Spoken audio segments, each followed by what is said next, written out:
Welcome to the Ask Dr. Deanna show. I'm Dr. Deanna Holdren, your host. Join me weekly as I cover various health-related lifestyle medicine topics that you get to request. This show is for anyone who wants to proactively improve their health position. I hope you enjoy the show.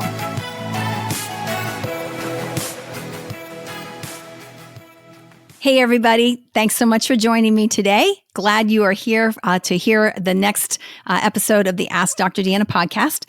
We are currently in the middle of a series that is focused on the menopausal or postmenopausal woman. So I'm excited that last week we got to talk a little bit about weight management and some things that are specific to that age group, to the woman who's going through menopause. And this week we're going to talk about hormones. So what is happening? What is going on in my body as I'm going through this phase of life? A lot of women ask me that. Many women, will say that this is their midlife crisis. They come into my office and they just, feel like things are just kind of falling apart. And, oftentimes they've got kids who are now out of the house, but things are just, not really well. And so part of that has to do with your hormones, believe it or not. And so what really happens? Well, for the menopausal woman, it's a time that reproductive function is basically declining or has declined completely, has stopped altogether. From a practical standpoint in medicine, we consider it menopause when a woman has gone an entire year without having a menstrual cycle. That's the definition of menopause. So what are some of the things that women experience? There's so many symptoms that women can experience during this time, from moodiness to full-on depression. They can have extreme hot flashes that can be quite debilitating. They can have, kind of a foggy brain phenomenon where they're just not able to focus as well, not able to think as clearly. They feel like they have a lot of fatigue. Their, energy is much less. They might, have some cold or hot intolerances during this time. And of course, there is weight gain, which we talked about last week, and how to offset that and avoid that from happening. So what is it really that's going on when this happens? Well, for most women, when this happens, they've had just a massive decline in hormones. They've had a decrease in estrogen. They've had a decrease in progesterone. They've had a decrease in testosterone. They've had a decrease in DHEA, which is a precursor to a lot of those hormones. And so they can feel pretty crummy, and it can be pretty dramatic. For some women, it is like a light switch. And then for some women, they cruise through it and couldn't even tell there was anything going on at all. Every single woman is different. How they react is different. What they experience is different. And that's okay. Another big complaint that I hear often is just the skin changes that happen, which skin changes really start happening much, much earlier, but then seem to accelerate right around 50. And so, what are some of the things that we can do that can make a difference there? And truly, nutrition is absolutely pivotal when it comes to supporting the menopausal woman. You want to make sure that you're eating a whole food, nutrient-dense, clean diet. You want to make sure that you are reducing carbohydrate content because, again, those foods, those carbs are going to have an impact on hormones. They're going to have an impact on insulin, and it's just going to make it harder to get through that phase. So making sure that you're hydrated with lots of fresh, clean water, making sure that you're eating a lot of vegetables can make a huge difference. But what else? What else can women who are going through experiencing this time of life, what else can they do? There are so many things that are available. And I always say, ask your physician.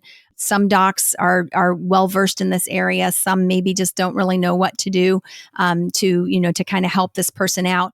There are lots of things that are natural that are available out there as well, from plant-based, products that are basically have an estrogenic component to them that can help naturally sort of boost estrogen content in a woman's body, to actually prescription, compounded bioidentical hormones. Again, get with, if that's something you're interested in, get with a provider who basically practices medicine that way. That's something that I do. It's not for everybody. That's something that I prescribe in my practice. But it's not something that is for everybody, because each woman is different depending on what her past history is, depending on what her family history is.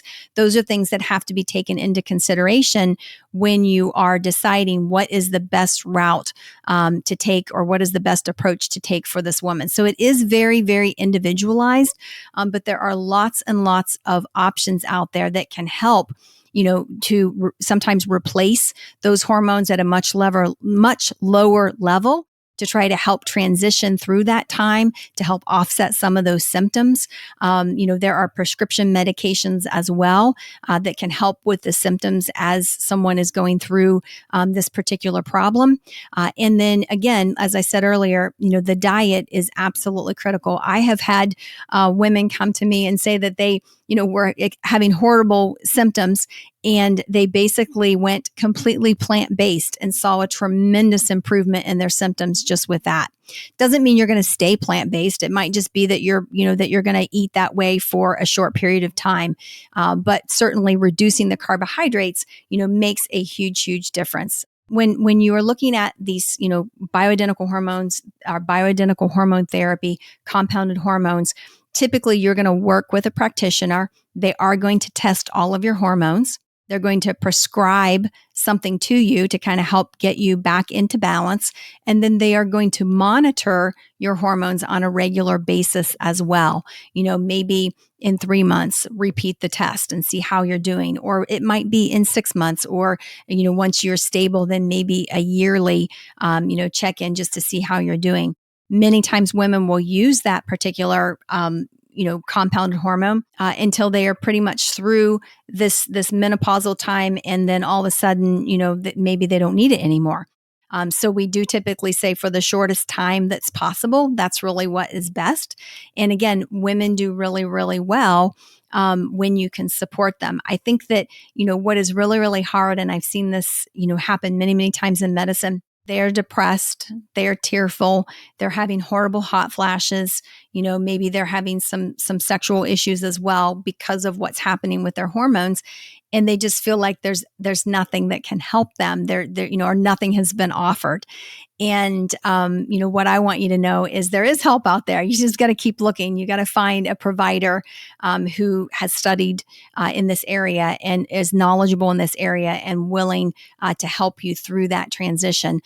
But it does not have to be a miserable time at all. And it can make a huge difference in, overall how you're feeling. So, we know that those hormones, definitely they have an impact on the reproductive system, but they also have an impact cognitively. They have an impact on the cardiovascular system. They have an impact, on the skin. They have an impact in so many different areas. And so it is definitely worth the time to pursue that and just make sure that your hormones, are in balance and that you're doing well. Now, what if you're not having any symptoms? What if you're in that category? Well, then you're fine. Okay. If you're not having any symptoms, then don't worry about, are my hormones out of whack or whatever. You will know you'll have some symptoms.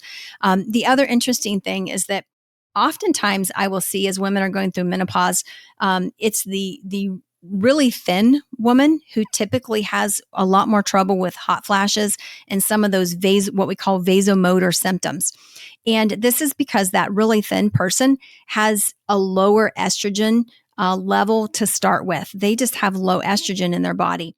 As we gain weight, so if you've got a heavier woman or somebody who, has obesity, as a health issue that they've had, they're going to have a higher concentration of estrogen in their system. They may not even experience hot flashes because you actually can make some estrogen from fat cells.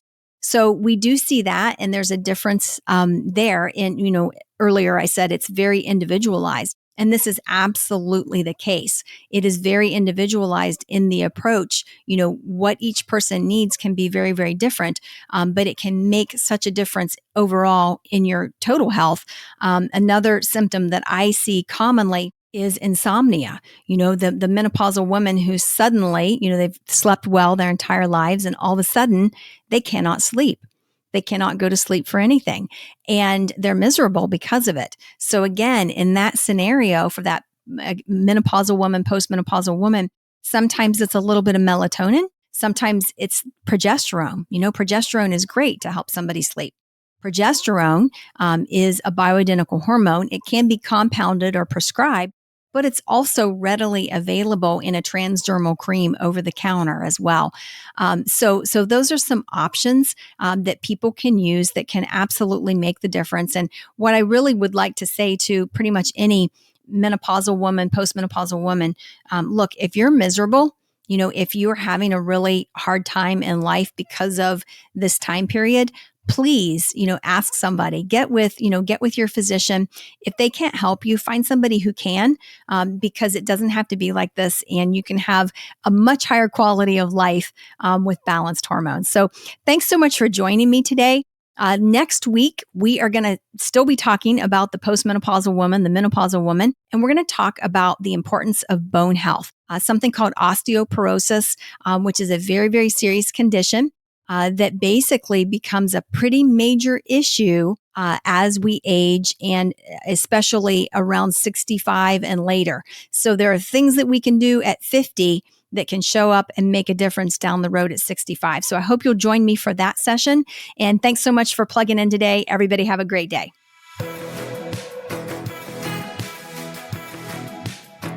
I hope you enjoyed that episode. For more information, visit me at deannaholdren.com. Find me on Facebook, Instagram, and Twitter at Dr. Deanna Holdren. I really want to hear from you, so message me. I love taking your messages and creating topics from them. Please rate, review, subscribe, and share my show with those who have an interest in health and wellness. Thank you for tuning in, and see you next week.